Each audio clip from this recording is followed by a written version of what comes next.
আপনারা দূরে দেখতে পাচ্ছেন। এবং এই নিউ বলরামপুর হল স্টেশনের বাইরে যে জাতীয় সড়কটা রয়েছে এইখান থেকেই হচ্ছে আপনার আলাদা হয়ে যায় বহরমপুর বাইপাসটা এবং বহরমপুর শহরের ভিতরে ঢুকবার রাস্তাটা।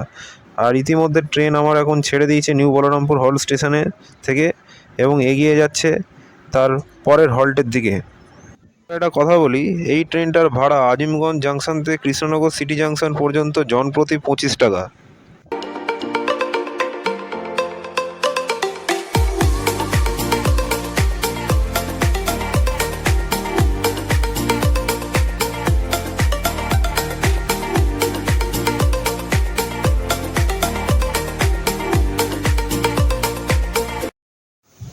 একশো 3 কিলোমিটারের যাত্রাপথ শেষ হলো, কৃষ্ণনগর ঢুকছে, দেখাচ্ছে এই ট্রেনটা কিন্তু 4 নম্বর প্ল্যাটফর্মে ঢোকে। ঠিক আছে, আপনারা যদি মনে করেন এরপরে এই ট্রেন থেকে নেমে কলকাতার দিকে কোনো জায়গায় যাবেন, সেক্ষেত্রে একটু তাড়াহুড়ো করে আপনাকে যেতে হবে, নাহলে 6:32-এর লোকালটা আপনারা ফেল করবেন।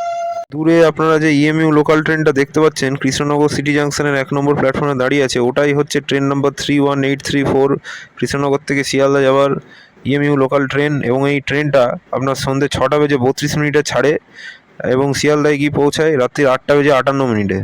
তখন এই ট্রেনটারই কথা বলছিলাম একটু আগে, যদি আপনাদের ওইটা ধরতে হয় তাহলে আপনাদের তাড়াহুড়ো করে এই ট্রেন থেকে নেমে ওই ট্রেনে চাপতে হবে। যাত্রাপথ এখানেই শেষ হলো, কৃষ্ণনগর স্টেশনে চলে 105 কিলোমিটারের যাত্রা। গাড়িটা দিয়েছে 4 নম্বর প্ল্যাটফর্মে, এখানেই দেয়, এটা হচ্ছে 5 নম্বর প্ল্যাটফর্ম।